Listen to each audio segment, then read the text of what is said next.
Hey everybody, and welcome to Chiu Stream, where we talk about art and life as an artist. I'm your host, Bobby Chiu, and I also have my co-host on here, the wonderful Jonathan Hardesty. Today's guest is Pernille Ørum from Denmark. She is an incredibly popular illustrator and visual development artist with over 360,000 followers on Instagram.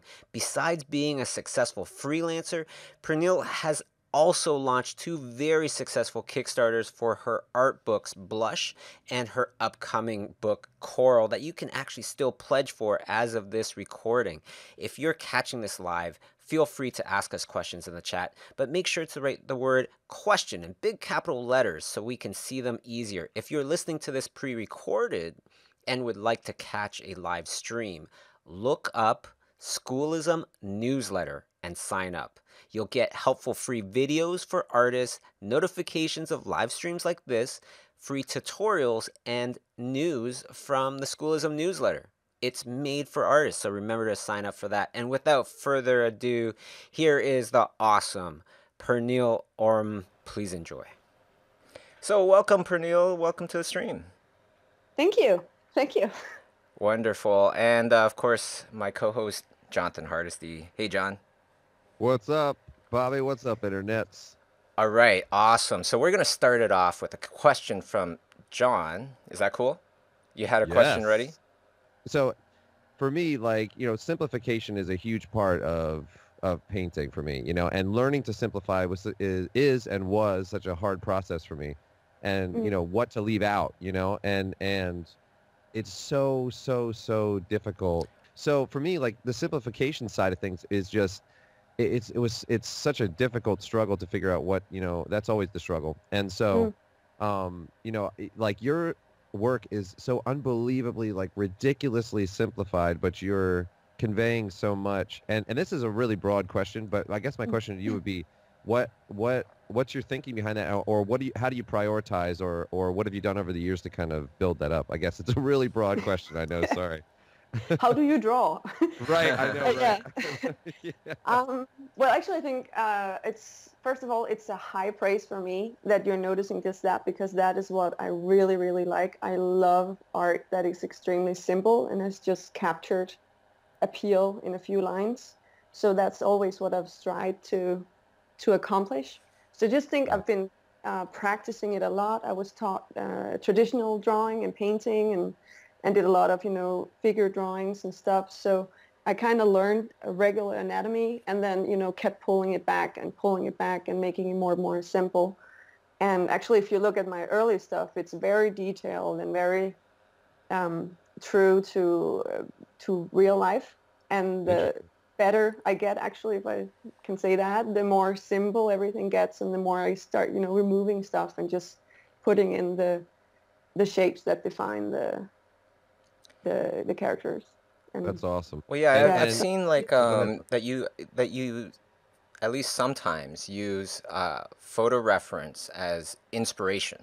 You're not copying from it, but you have it there to kind of inspire, and you draw different things from the different references that you have. Yeah, there's only a few things that I haven't, like I have only room for a few things in my head, so I have to like get inspiration from wherever I can, whether it's photos or stuff. But if I'm just, want to do a good drawing, I pull in 3 or 4 pictures, one that has a good hand pose, another one has some cool outfits or something like that, and get my inspiration for a bunch of different things. Now, when I was talking with Noah Klochek, he was actually talking quite a bit about how he searches for reference. Like, for example, if you want an old man picture that's just like a grumpy old man picture, he doesn't type in grumpy old man. He thinks about it, and then, the example that he gave was he typed in 1920s criminal mugshots. Yeah.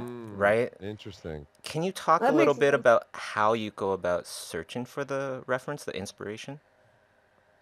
Sure. I think a lot of the times when I use movies a lot, I'm a huge movie buff, especially old movies. So a lot of the times when I need to draw a character, I actually use references from characters in movies. Those are oftentimes, it doesn't mean that I copy them or anything, but it might be where I start my search. And I try to find like things within the movies, for instance, where I can like start my search and see, okay, what I like about this character might be that kind of pose or that kind of attitude, and then I, go deeper in. And as he said, like you can find it anywhere. So it's just never do it too literal, because if you write Grumpy Old Man, there's going to be like the first 4 images. Everybody used those first images, right. so you're not doing anything original with it or anything. Yeah. So now going back to that simplification discussion too, would you say, would you think it would be fair to say that if you wouldn't have gone through all the time where you were really studying everything in detail and really fleshing everything out, like would it be harder for you to simplify? Would you not have been able to kind of pick out what's important and what's not? Is that a fair statement, you think? I definitely think so. The best people who, like a lot of TV shows right now, are very, very simple. And if you look at like this things people have gone through, they know how to draw, and then they pull back, because you still need to understand if you draw a leg like a certain way, it's the way you draw it is because you emphasize. You need to know what you emphasize to understand it. Otherwise, you're just copying a design that somebody else made, like, oh, this looks cool, but then you can't develop further on it, so you can only reach, so far.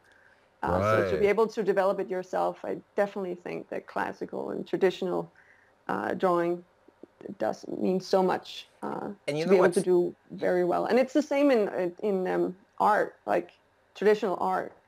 If you follow people who did like Picasso and stuff, he really knew how to paint, and then he pulled back and started doing different stuff, and he understood what he was doing, even though it looked, and that's why it's brilliant. So it's not like I'm comparing myself to Picasso, but just hey, no, go with it. Go with it, Pern. Go with it. Yeah. I like it. Well, one thing that I wanted to mention was, like I'm very into painting, very kind of complex, monstrous creatures, things like that. This is a much more kind of economical way of drawing a character and things like that.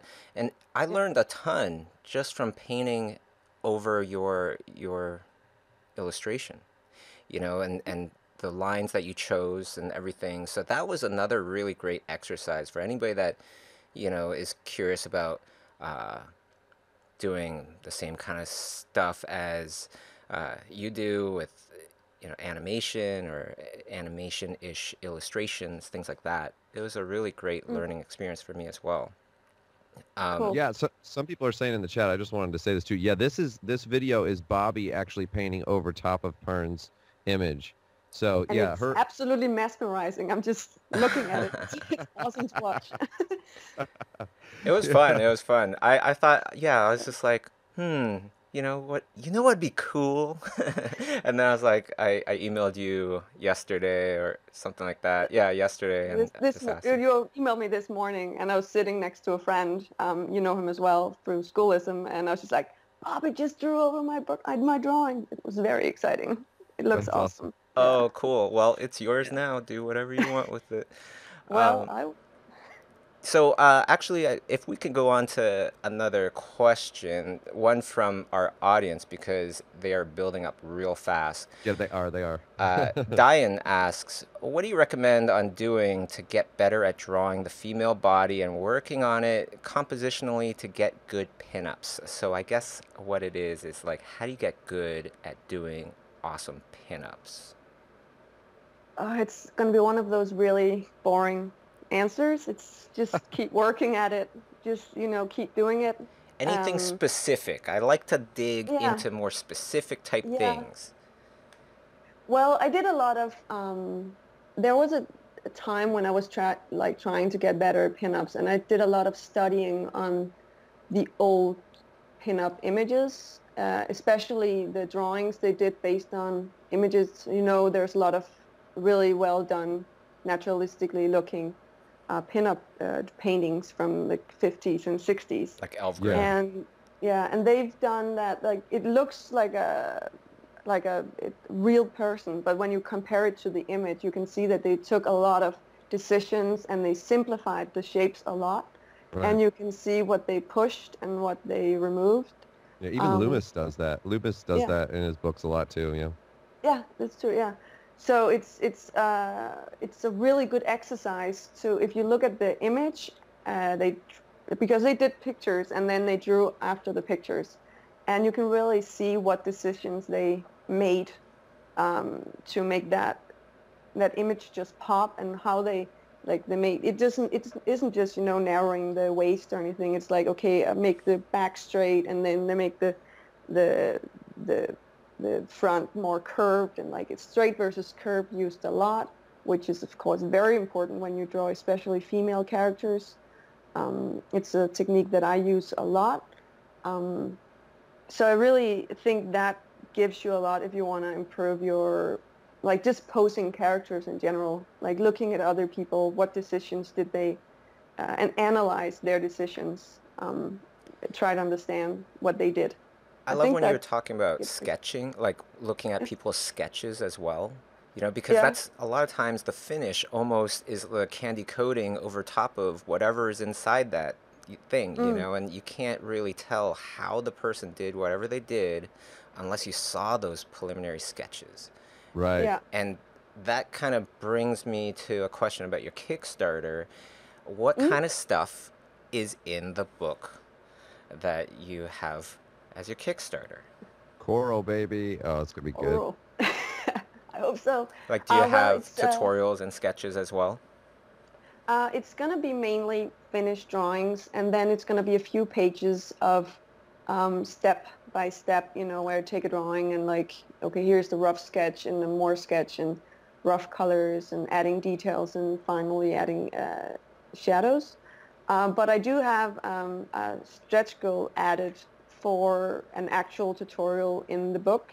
Mm-hmm. And the reason that I added it as a stretch goal is because it's not like I'm doing it as a follow-up to the other book. I didn't have it there, and I didn't think I was going to do it because I actually have most of the stuff done for the book. But there was a lot of people asking for it. So I figured, setting it as a goal, okay, if we reach this level, I'll sit down and spend a week making some good tutorials and celebrated that we made it that far with tutorials. But mostly it's just, image showing and... Oh, sure. Yeah. Just a little bit is already great. Like, I think that's the stuff that I'm most interested in is like, how do people think? How are they, what's going on in their heads? Very cool. Yeah, and you hear that, people? If you want to get a nice tutorial and know how to do this, you gotta help her hit those stretch goals. Yeah. Yeah, that's right. Yeah. And by the way, congratulations on the already very successful Kickstarter. I think you have 20 days left or something, and I think you've done 10x your goal already. Yeah, it's insane. I must admit, it is as for instance, my boyfriend was like, yeah, it's cool that you made it that far, but your goal was also really low. I did have a low goal compared to being an art book, but it was because I had prepared everything in advance. So I was just like, your boyfriend told you that? Oh, he squished your happiness like that? Oh, he's my biggest critic. It's insane. It's like, oh, doesn't this look cool? Well, you could, if you just added this and stuff, I just need you to tell me it looks cool. I don't need you to criticize me. Well, sometimes that is a good thing. Yeah. Sometimes that is a good thing to have that person. It is. Yeah, for sure.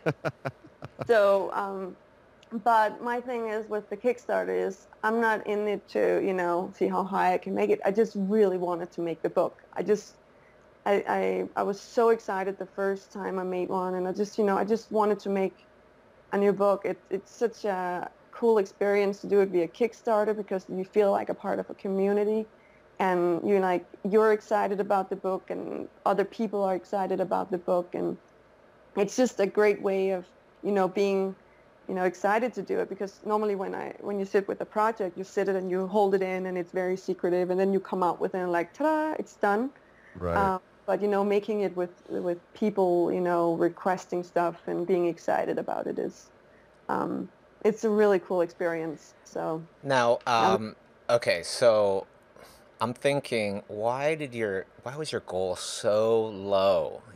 For me, I just want to say, like, I've done two Kickstarters, both of them, even though the first one, yeah, I was mm, nervous to turn it on. I was hoping we would reach our goal. I yeah, was unsure. There is a little yeah, bit of that unsureness. And it mm, was very successful. So, the second one, we did that. And before I turned it on again, I was thinking, oh my gosh, is this going to be successful? Did you have any kind of like, did you still have a little bit of that doubt when you oh turned it on? yes, I in the day of the Kickstarter, I went in and I started adjusting, everything. I was like, okay, maybe this is too much, and maybe I don't need that much money. And everybody was like, you're ridiculous. Just, keep it up. But you're really in the beginning of starting the Kickstarter. You're so brave and like, oh, it's going to be amazing. We're going to do this and that and blah, blah. And then just before I had the whole day, I was like, I don't know, man. It's too much. It's too much. And I still have it. And it's such a humbling experience because when it goes through, it's just pure gratitude. It's the thing, you Mm. had something you wanted to do and somebody else, cares and want to be a part of it and see it done as well. And it's just so amazing. And you know what's horrible and awesome about Kickstarter is that if you leave the page open, it will, automatically update, and it Yeah. just like keeps you there. Yeah. The first day I just sat there and stared at the screen. Yeah. It's it is. I think you'll be okay, Pern. I mean, I followed you on Instagram today, and Bobby and I were talking about this. 367,000 followers on Instagram. I think you broke Instagram. Like they have a server dedicated just for Pern and her work. Yeah. Yeah, it's again humbling. It's so amazing. But I think it's just a testament to your work. I mean, I think because like your work is like a perfect balance of like the execution and also just an approachability too. I mean, I think it's fantastic. I think it's so good. I mean, it makes sense, It makes sense that you have that many. You know Thank what you. is interesting though, is that Mhm. that Instagram hasn't given you that verification thing. Yeah. Which I think we it- could talk about a little bit because, some people, they have like 500 followers and then they're verified. You know, Yeah. it's kind of interesting, right? That's weird. What is Yeah. that? Yeah, I don't even know what that is. It's like this is Pernille Ørum kind of thing. I actually looked it up Oh. once because Yeah, you can't apply for it. no, you can't. And I looked up at it once because I was talking to Tom Bancroft about it, and he was like, "You need to get that." And I was like, "Do I?" Okay. And then I actually found out that there were some people who had, claimed that they were me, and with my artwork, the Oh, things that sheesh. sometimes you struggle with. So I actually looked into getting it, but it seemed like they need to decide, and it's Yeah. not that big of a Well, problem. here's the So thing with that. Like, you totally hit the nail on the head. The verification thing is for Instagram to direct the users of Instagram to the people that they actually want to follow, right? yeah, And Right. so it actually helps when you don't have 367,000 followers and maybe you have like 5,000, and then somebody else that's trying to pretend that they're you also has 5,000. You will yeah, actually get, this is what I've heard anyways, you will actually get a much higher chance of getting verified because there's confusion. yeah, Oh, I see. I Yeah. yeah. see. It's Right. So if Like you they looked that up, makes sense. basically they're like she has so many followers. There's pretty much no yeah, there's no confusion. question. Yeah, There's no question. yeah. That's a verification in itself. So That's right. That's there right. We you go. got grassroots verification. Yeah. Now, since we only got through one question from the audience, let's go to another one. This one is broad, and I think it might be a good one. Okay, so first thing that comes to mind, guys, Lim Fang asks, "What are the best advice? What's some of the best advice you ever got?" Let's Cool. say, Oh, for your career as an artist. Let's try to, relate it back to your career being an artist or drawing, painting, getting better. yeah. Yeah. Oh. Um, I don't know if it's the best advice, I need to think about that. But I think the thing that has given me most to learn is to get critiqued. I Mm-hmm. don't. Yeah. It's to if like not hide things until they're done, but feel free, like especially at work, to show stuff that you're working on and take in critique and learning by Mm. getting critiqued. Is something that I needed to learn. I needed to learn that when I went to like traditional school of painting before I did animation school. And I think just having a teacher going over and like paint over your things and being like, no, and you had to like redo it. It gave me a lot, and like put up unfinished work that you weren't comfortable showing. That Right. is really the most important thing I've learned, because that pushes everything so much faster forward. So I think if you knew, that's one of the things that I don't know if it answers, but that was the question, what the question made me No, Yeah, that's think of. good. sure. That's really Yeah. Yeah, good. are you Yeah. going to Comic-Con? Like if people come to Comic-Con, can they bring a portfolio to show you?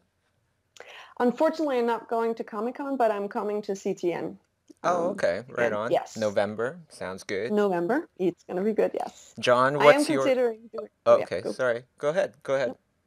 I'm considering Comic-Con next year, but it wasn't possible this year. Right on. Pern, if you've Yeah. never been to Comic-Con, you gotta go one time to this crazy That's what mess they that they told me call at Comic-Con. CTN. Yeah. Totally.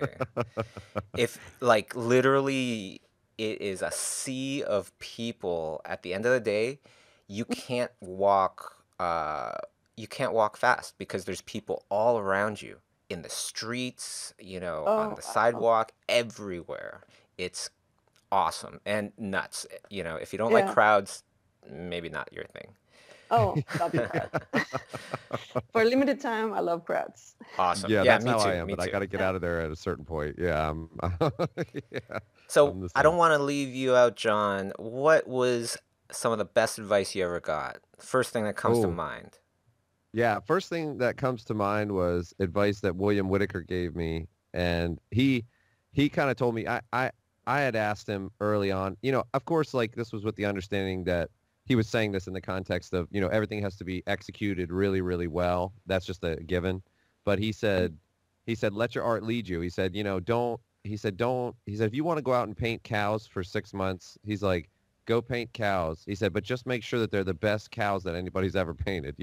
And, he just told me that. He said, don't, people are going to tell you what to do and how to do it. He said you have to sort of let your art lead you. He said, and also what was implied with that in our conversation was that he meant kind of what we've talked about, Bobby, where you keep exploring and you keep learning, and you Mm-hmm. never just settle, and you always want to like keep that growth. So I think that was the best.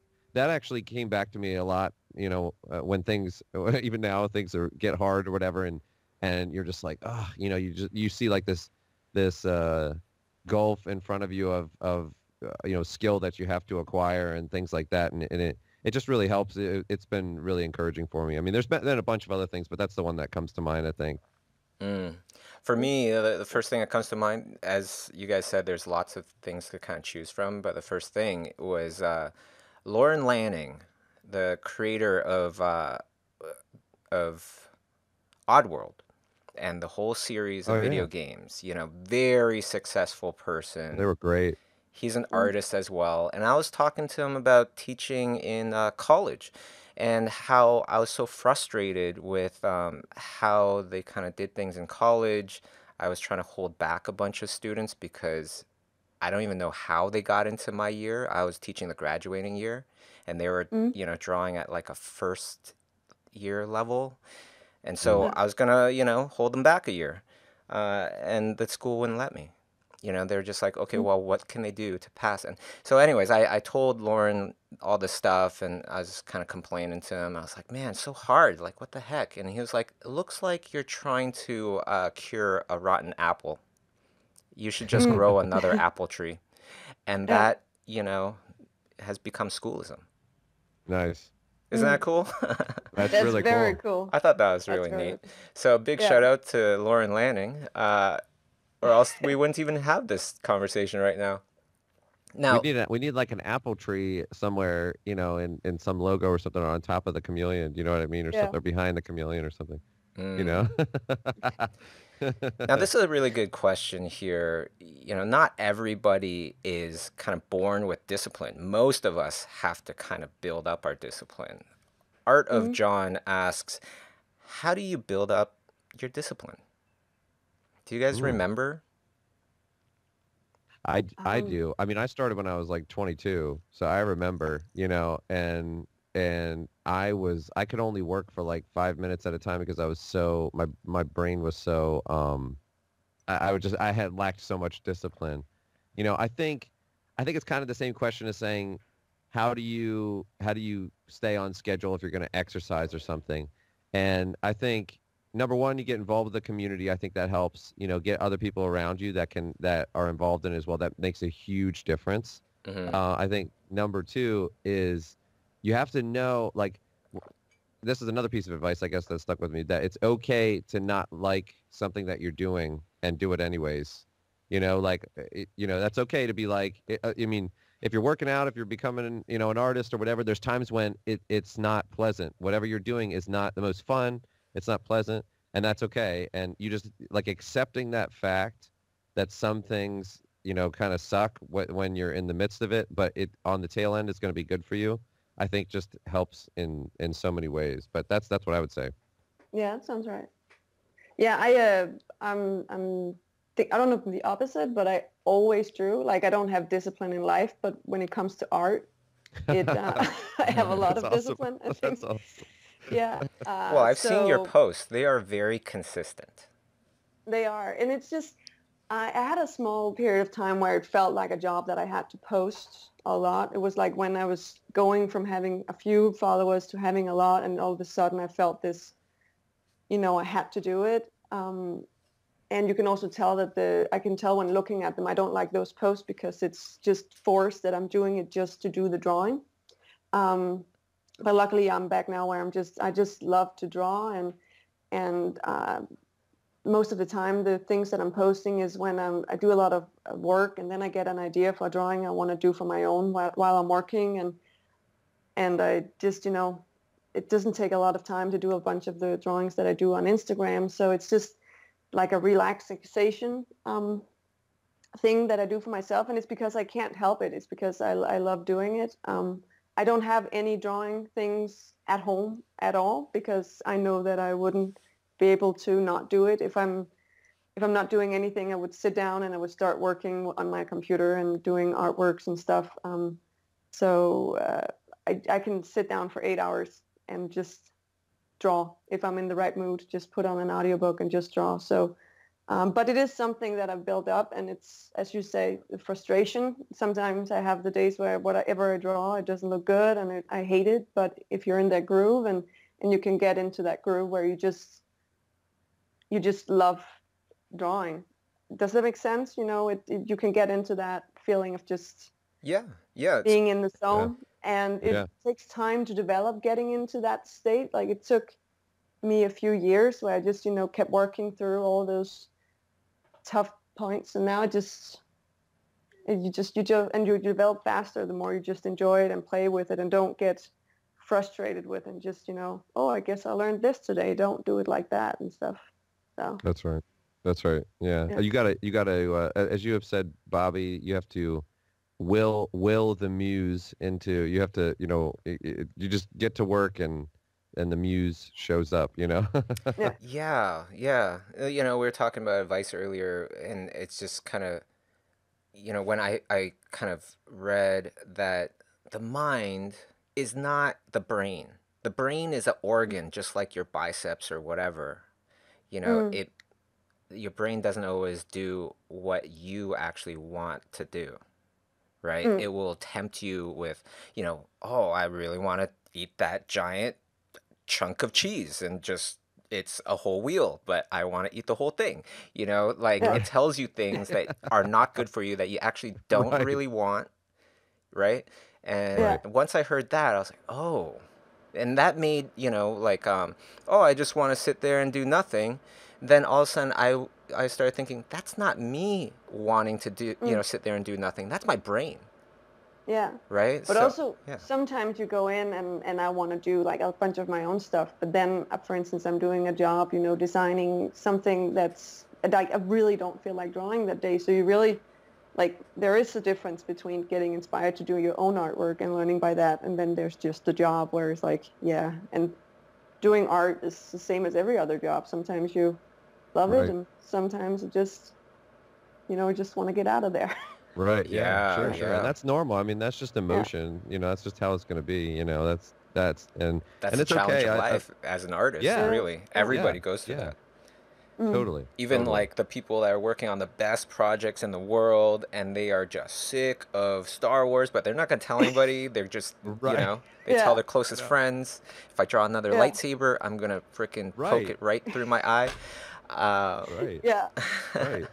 So, I mean, Definitely. that makes sense. I have sometimes been like sitting and, being on my dream job and I was like, I can't really not like it, but right now I just don't want to do it. yeah, That's you know totally, what? yeah. So, That's Yeah. one of the favorite things I love about just doing, character designs because you draw a whole bunch, they're slightly different, but once you get the one that they're like, okay, yeah, that's cool, you don't have to Mm. draw it anymore. You go on to No, new that's exactly. true. stuff. Yeah, that's when I went I did traditional animation and gone into character design, and it's so much better for my temperament and my mind that I don't have to do production drawings, but instead doing pre-production. hmm But I do miss that kind of magical feeling of working on an animation and then seeing it move. Oh yeah, and I also miss seeing the stuff that I done in the movie because there are so many people working on the things that everything gets watered. Like you never see your actual work. It's not like, oh, this is my scene, for instance. hmm Yeah. Right. So there's good and bad with both, I think. Yeah. There is no perfect job, right? No. There's no perfect job. But there are pretty good jobs, and it looks like you have a whole bunch of them. You're doing all sorts of different stuff. Zeno Mm. asks, how do you manage a schedule with all your projects? What's the most important kind of tips that you can kind of give? Lists, and a calendar. I have 2 traditional calendars and lists, and I plug in, That seems almost more every confusing. Maybe you can. No, yeah, I have a like a wall calendar where I plug in like my work Oh, and the okay. amount of hours that I put in every day, and then I have my regular calendar where I just plug in, who I have, like my everyday life and my work life and stuff. And every morning I go in and I take the calendar and I make a list, and I also put stuff in like, I want to do, for instance, if I went to see Wonder Woman. I did a lot of work from that. So I know in the morning, like, I want to do Wonder Woman today. That would be fun. So I put her on the list so she's prioritized as well. But there is like a certain hierarchy of the thing. And I know how I work well enough now to know how to achieve the things in the beginning, it was really hard. And it was really hard to know how much time I needed to do different things and how it was going to be with the clients and meetings and stuff. But I think I've been doing it for so long now, and I know my art style well enough. So as soon as I have the assignment, I know how much time I'll need for it. But it just comes with, what's it called, experience and Yeah. knowing yourself and your artwork, and knowing what works best for you. But I definitely, I write everything down and have a check-off list. And oftentimes I work on 3 or 4 things at the same time because you wait for feedback from one while you're doing another. Right. It's very seldomly that you hire you for like a amount of time. Mm. Now, one of the cool projects that you've done is DC's Superhero Girls. It's very Yes. neat, very cool, and I love the fact that it's like superhero show for girls, and Yeah. it's actually quite cool. So I'm sure there's many guys, little boys that watch it as well. But I want to ask, for those kind of situations, do you charge a day rate? You don't have to tell us the day rate, but do you charge a day rate or do you charge per character? I charge a day rate with them because I ended up working for them full time for 2 years. So we set up an amount of hours that I had to work for them every week. Hmm. And then we set up a flat rate for those 2 years. And obviously it was So probably remote, right? You did this in Denmark. I did that remote, yes. So for all Um, those international listeners out there, Yeah, that's awesome. yeah, no yeah, excuses. No excuses wherever you are. As long as you yeah, have internet, pretty much. yes. I want to ask, like, I go through this where I do a lot of, freelance, as you probably Mm, know, day rate. But in the beginning, if you want the best kind of result possible, mm, um, you tend to have to want to do a little uh, inspirational research, yeah. thinking, a lot of preparation, especially for complete, like, original um, stories, right? Original Mm, characters and things that don't exist yeah. yet. There's a lot of prep involved to create really good stuff. And of course, a lot of times, companies that hire you freelance, they go, "What? In a week, all you've been doing is thinking and preparing?" Mm. Yeah. How do you deal with that? Or have you ever gone through that? Well, because the superheroes, they already Yeah, well, exist and everything. yeah, I've done a lot of work for other projects. Like I do a lot of the time I get hired in to do for pilots, or like we want to do the show, but we need something for the pitch. I do a lot of those things, Hmm. which is also my favorite thing to do. I love getting those assignments. Like you can, because in the beginning it's not very stressful and they're not very picky. It's like they just need somebody to explain to them how the character could look. So you're like free, you're really free to try it out. That's cool. But I think I work really, really fast. And I think when I put out my time, I also put in time to do research and stuff. And they still don't think that it's too much time. Like if that, yeah, I have also, as you can see, my things are very simple, and oftentimes when people hire me, they hire me to do stuff that fits within my style and my and the style that I've developed. So it's mostly just research about who is the character and like proportions and pushing Gotcha. that. So I do a lot of really quick sketches after research, and then there's back and forth and final work. So I don't think I haven't heard any complaints about my research time yet.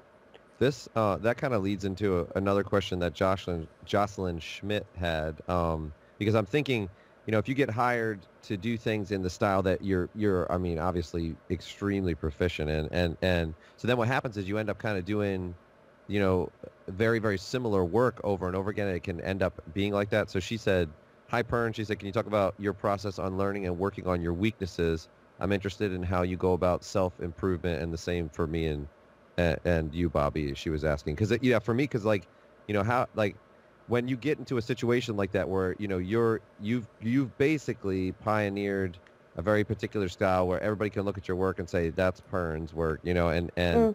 and so then people are hiring you because they want work that looks like yours. And so how do you push in different areas, and how do you work on your weaknesses outside of that? Well, actually, this here is a shout out to Bobby. I am working right now. I'm actually doing one of the online lectures on Oh, Nice. schoolism. right on. Which Yeah, one? Nathan Fox landscape painting. Oh, yeah. Nice. Yes, Oh, yeah. because I am wanting to learn to get better to do environments. I am doing my own projects, and I would like to be better. Like I have a certain level of environments and stuff, but I would like to get better at that. So I often go out and paint in the weekends, also because the stuff that I do both on Instagram and on work, it has become more work now, like a work thing. So I Right. want to like develop more skills. So a few years ago, I started doing landscapes paintings because it's totally different. It's very freeing. You learn color in a whole new way. So I found something that really interests me, and it's still art, but it's not in any way related to what I normally do. I can just use what I learn Mm. That's awesome. doing And that. I want to say to everybody too that I promise I had no idea that she was taking a class at schoolism before I asked her that. It's just, it's fantastic to hear. I mean, it's really cool, I mean, and guys, you have access to the same stuff, Mm. and also the other really inspiring thing about that is when I look at like the amount of followers, the amount of posts you have, and the work that you're doing, where you're working, what you're doing, and then to hear you say, "Oh yeah, I'm doing this on the side too," and it's so great. It's fantastic. I mean, it's really inspiring to hear you say that, and to hear you say like, "Yeah, I'm getting out in landscape painting," which is it.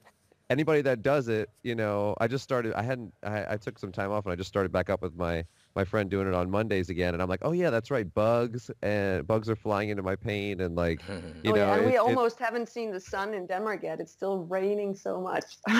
right. Yeah. So that's the if you have to do something else, that's a hardcore way to practice it.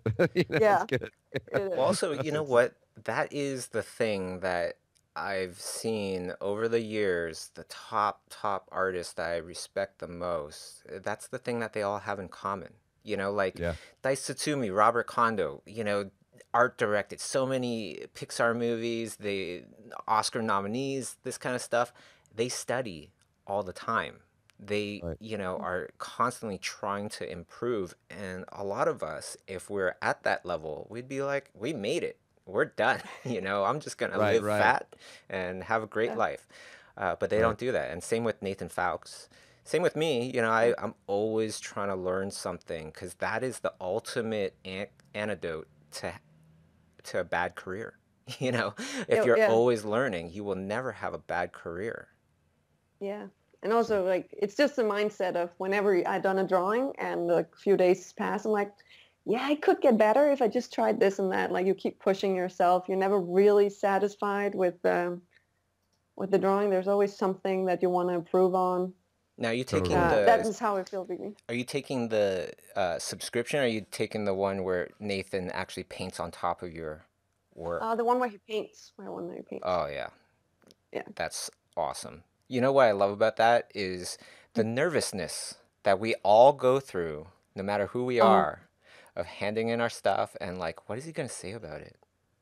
Oh man, I felt I was right back on the school bench. It was but he was really nice. He was, there was a lot of stuff. I was like, okay, you need to push this. And it was I've like the feeling of learning again, like from a teacher and not just, by yourself and, learning from watching stuff online, but actually having somebody critique your work I didn't know I missed it as much as I did. Like I'm definitely doing more of that because it's giving me so much just to have somebody look over your stuff and be like, it's good, but here's how we're going to make it better.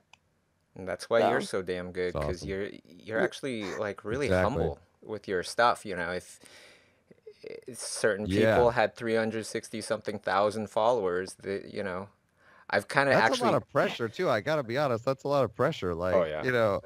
I would. Actually, in my head, I've removed the K. I think that's why. It's just Yeah. 360 followers.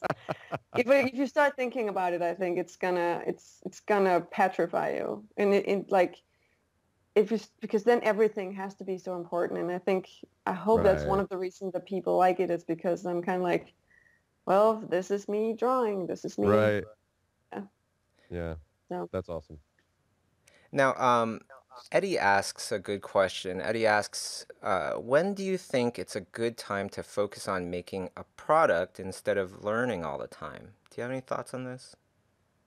I think when you can't help it, like if you have an idea that you really just want to do or something you want to try, I think that's the right time to do it. Mine is, of course, like a collection of my stuff. But for instance, the first book that I did, it was because I really would like to like have a book and see how it went and stuff. And then after I did that, I was like, I'm never doing that again. Too much work. And now all of a sudden I was like, oh, okay, like I could do it now if I just, push this back and forth and stuff doing. So I really think if, for instance, you have an idea that you can't help but doing or make the product be like your learning curve, you can do that as well. Right. I've done a few times where I just took, for instance, a book that I really liked, and it's just exercise for a lot of schools as well. And then you try to do art direction on it. It's a way to experience working on a product and trying to like carry it through at the same time you're learning and you're not pressured by it has to be something for somebody or something. So maybe do that first and find out if you're ready to like put out your idea. And I don't know, it's Well, I also, don't do a lot.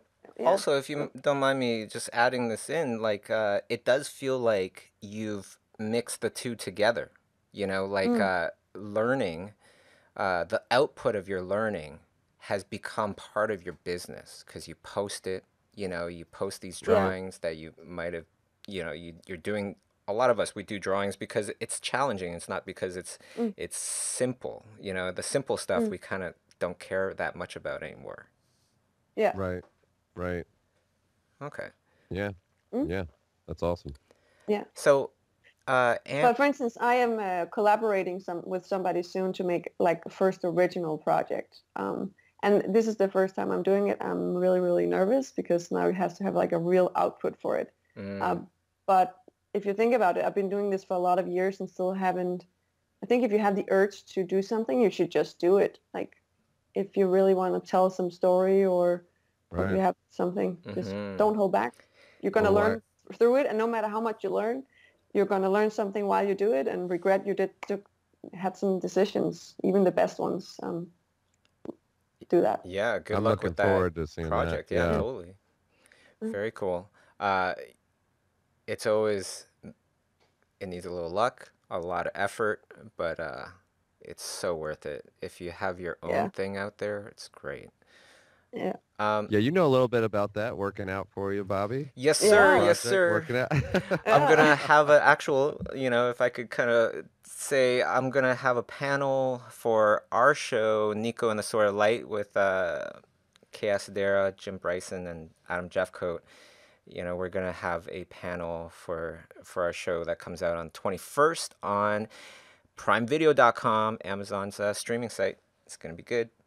It Awesome. looks really, really good. I'm looking Yeah. It forward to looks. It seeing it. looks really You know cool. what was Yeah. Yeah. interesting? Like I I was passed this link to like some article on Nasdaq or something like that, or like some sort of financial website where they're talking about Amazon stocks and they're talking about Nico and the Sword of Light. Oh, How No. how really? weird is that? That's insane. You're affecting people's stock prices. But see, I had insider information. I should have known that. And I should have bought a bunch of Amazon Yeah. stock, knowing that I had the insider information. I didn't use it. Here's the insider information. The show is awesome. Go buy those Yeah. stocks. And then when that show Yeah. Yeah. comes out, it's going to be great. Awesome. I have a question for Pern that's a little bit is deviating a little bit from the art, but I I I followed you on Twitter today and I see it says animator, illustrator, lover of music, comics, films, karate. Yes. So tell me about the karate thing because for the past year I've been doing MMA training, and Oh, so wow. so I'm curious about I want to know what you do with the karate stuff. Well, I've been doing karate since I was 13, on and off. Nice. Ashihara karate. So sometimes it's serious training and you want to get the new belt, and other times it's just a part of like what I've always done. My dad Right. did karate, and my little brother used to do it as well. So I've always been a big fan of martial arts and martial art movies and stuff. So I do Ashihara karate. Do you think It's it's Now that affected your career in any way, like the discipline or anything like that? Posing. It definitely it definitely Mhm. helped when I was like being an animator and like feeling your body, because a lot of karate is, Mm, Interesting. knowing your body, knowing balance, knowing if you need to get the right movement, the hip needs to be in a certain way, and how to push your poses. It Mm. has definitely helped me with that, because I know the feeling in my own body when you need to push something. Um, so it has definitely helped for posing and knowing anatomy, for Yeah, I mean, sure. if you need like a crazy pose, you can probably just like you're probably really flexible and everything. You probably just be like, all Yeah. right, here, give your camera to your boyfriend and be like, I'm just gonna do this crazy kick, just take a Yeah. shot, Yeah. But also, like, it also makes you a great critique of people who do fighting poses. Oh yeah, Like, yeah, it's so easy to hold back. Like, you need to push it so much for it to read through, like even more than normal. So right. it has it's yeah, I love martial arts, and I know I love well done martial arts. So Right. yeah. Do Do you have you sparred a lot and everything like that? Have you? Is Well, that yeah, part of it? it's very contact oriented. I've had broken toes Wow. and hurt, almost broken nose once, and it's contact. I also sometimes people ask me if I can like if I got attacked, if I could if I could actually use it, and this is not gonna sound good but no, like doing karate, I'm really small, so if a big guy attack me, I don't know how much I would be able to use it, but I know how it feels to get hit and get Right. hit really hard, so it's not Right. gonna startle me. I know it sounds like a weird superpower, but it No, no, it's actually true. It's true. yeah, I'm yeah, just now getting to the point to where like it took about like, because we do Muay Thai there, so we get hit a lot and kicked a lot, and yeah, you're right. There's a period of time that I had to go through before my body stopped reacting. Like it was overreacting when I was getting hit and yeah, stuff. And now you just, it's funny. It sounds weird, but you totally learn to accept it. So I know what you mean. Like you could actually be thinking at the yeah. moment that you got hit, you'd be like, oh, what should I do now? You're not going to be like, oh my gosh, I got hit in the face. Yeah, Like, yeah. your body can take so much in. Yeah. Right, right. Yeah, Yeah. totally, totally. Yeah. So back to some art. I have a question from Deathy Smile. So Hmm? Deathy Smile says, "Did you guys ever go through an accidental or existential crisis?" I can't. Existential? Yes, I'm just Existential like blah, blah, crisis. blah, Yeah. blah, blah. The foreigner is helping you out here. Yeah, Yes, yeah. yes. What is existential in Danish? Tell me what it. Existential. Oh, Oh, okay. okay. I thought it was Cool. okay. So, has anybody gone through an existential crisis? Oh my gosh, as an artist, like being fed up with what you produce, art style, stereotypes, etc.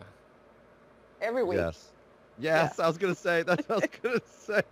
I was like, I don't know if I've ever gone through a period. I just Yeah. am there. It's Yeah. yeah, It's nonstop. yeah. I might have had like an afternoon where I'm like, that drawing is amazing. I am a god. And then I wake up the next day, I'm like, oh man. And you can see it on Twitter all the time. People who you look up to and you think they're so amazing, and they're just like, I hate everything that I draw. And they make like little comics where they're like just sitting over the drawing table and just so tired and they don't like what they do. But you're like, yes, Mm-hmm. exactly. Well, Yeah. especially, yeah, especially in the beginning where you know where you want your art to be and your art is super far from it, it can be Yeah. very kind of draining emotionally.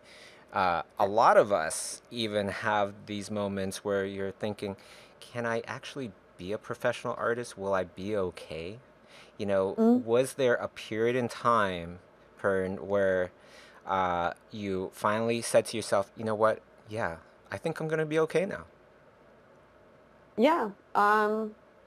But it's very recently. I have had like a steady job. There are two answers to the question. There's one where I knew that I could live from doing animation and being in the industry, and then there's one where I could live off doing it as a freelancer. Um, the one with living off it, I actually got that in school, because you get a lot of contacts. You see how it's possible to work with people and seeing different projects that you can work on. So I think I got that one pretty early on, but knowing that I could actually live from doing the kind of drawing that I love and doing that as a freelancer, that's very recent. Mm. What was And the I also key want to, thing was it a key project? Was it, I think DC Superhero Girls really did a lot for me. I worked on it for so long and in such a leading role that it gave me a lot of confidence in my skill set. I worked with some talented people and were part of that team for so long. Awesome. yeah, it really does So feel like you were the only designer on it. Like, I'm just saying, I looking at the designed images, over, yeah, right? I designed over 150 characters for sure. Wow. Yeah, there is a few of the villains and a few of like the butch male characters where I did some of them, but they had other people help with that because there was so much. So it made sense that we would hand those over to the others, but there are a lot of incidentals and stuff like that. But I would say to the thing you asked about the crisis, Mm-hmm. the thing is, they don't throw me off anymore. I know that they're there, and I know that I think they're actually good that you have them because they make you push yourself. Where earlier on, they were devastating. You know, Right. you just feel like you were worth less as an artist. You keep looking at other people's art and be like, they're so much better than me, and just feeling like it's gonna take so much, like I'm never gonna reach there. So like through hard work and also getting to know the people and know that they are struggling like you do, that helps, like that really gives a lot as well, you know. Yeah. Yeah.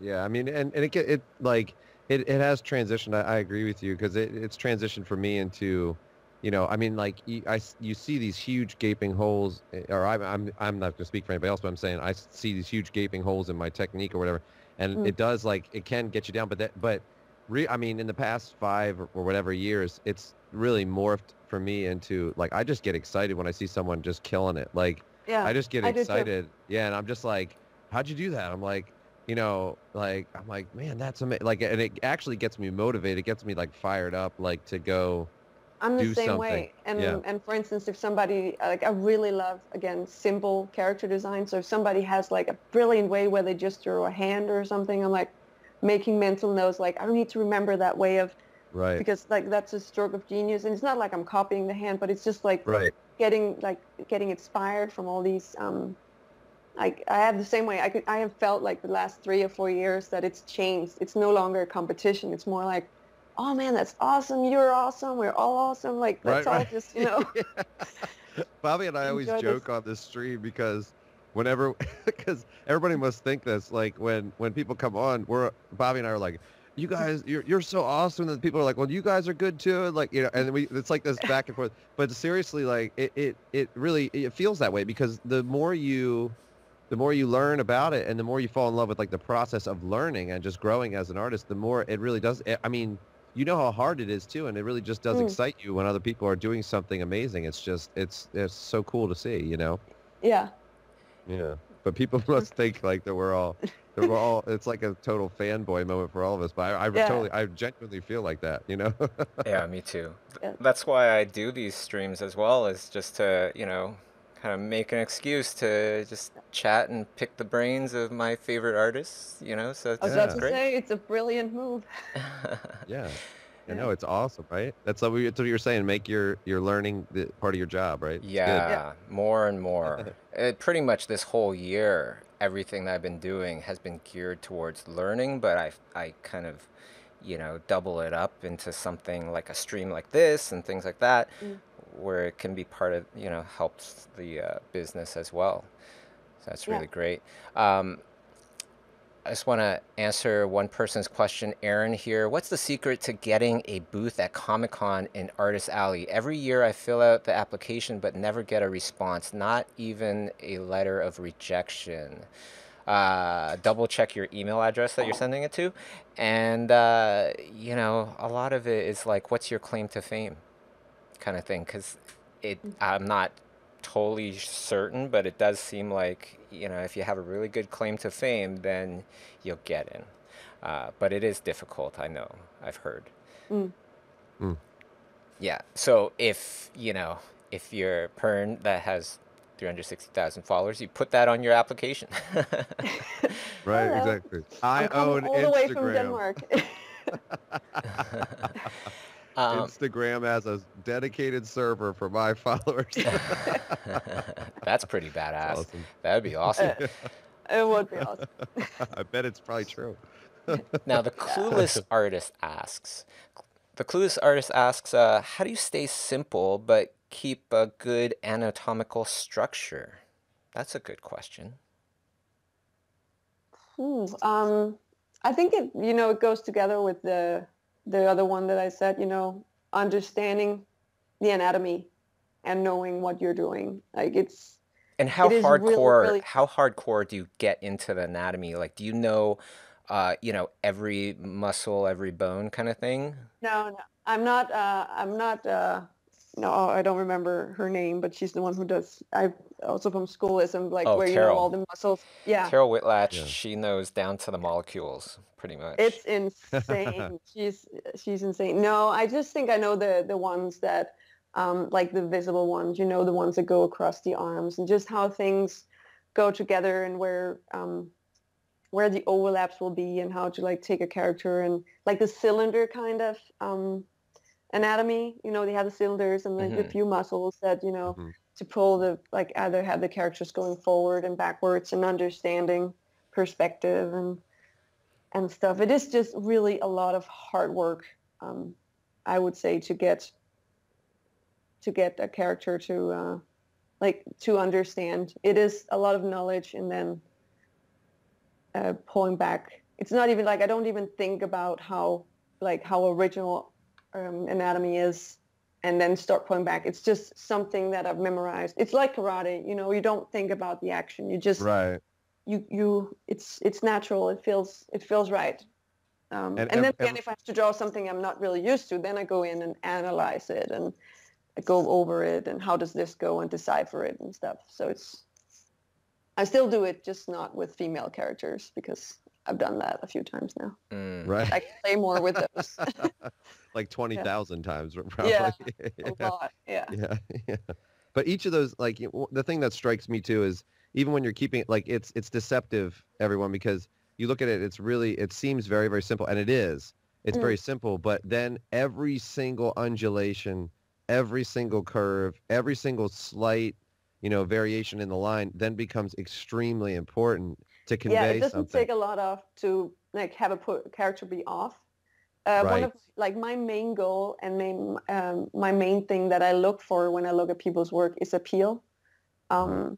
It doesn't matter how detailed it is. It doesn't matter what media it's drawn in. It just does the character have appeal.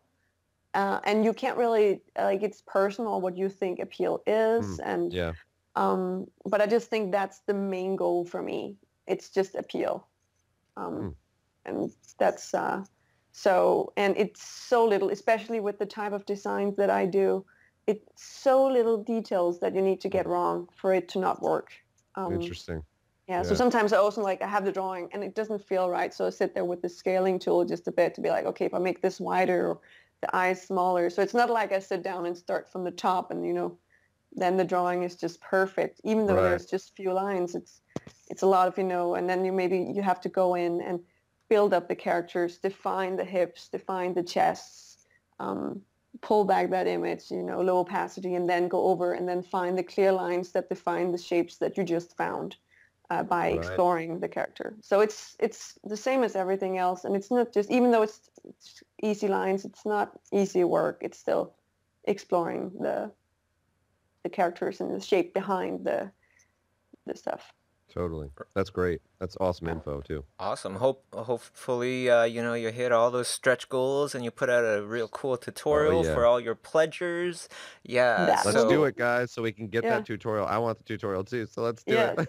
Oh, Exactly. and also a cool thing I can just mention. I have confirmed now that Kevin Smith, the director, will be doing the forwards in my book. Wow. How Nice. did that Yes. happen? I'm working on something with him, and he was kind enough to put some time aside to do the forwards. Very So cool. that's pretty cool. I love Kevin Smith. I don't know the guy, but I respect I respect him so much. I do too. His opinion about the business and his view on Eye-opening. life, and yes, he's really added, positivity. Like a lot of my positivity comes from him because he's really like, well, it might not be for me, but isn't it nice that they're doing it, kind of thing, especially in the geek world where everybody is, really up in arms about things. Right. Mm. And one of the reasons I chose him is because he is such an amazing advocate for female characters, and he has some amazing characters that he's written himself, and women in the business. He's just always been such an inspiration about that from That's cool. like when I was younger. So he's awesome. Awesome. So I just That's wanted to great. mention that guy is included. Yeah. Have you Yeah. have you read his book Tough Shit? Oh yes, It's awesome. life advice from a fat lazy slob who did good. Yeah, definitely recommended. So, last kind of thought, go check out Pern's Kickstarter. Take a look. It's a great opportunity to support an awesome artist and to get some good swag. So definitely check that out. I'll put the link into the description there. One of the greatest things about Schoolism subscriptions is that you can consistently keep learning at an affordable price. With Schoolism subscriptions, you can pay a monthly fee to subscribe to a course of your choice, and you can start learning right away. The other great thing is that it's affordable, so you can learn at your own pace. And if you're ever curious about another course, you can switch courses for just $1. Start your Schoolism subscription and start learning at schoolism.com.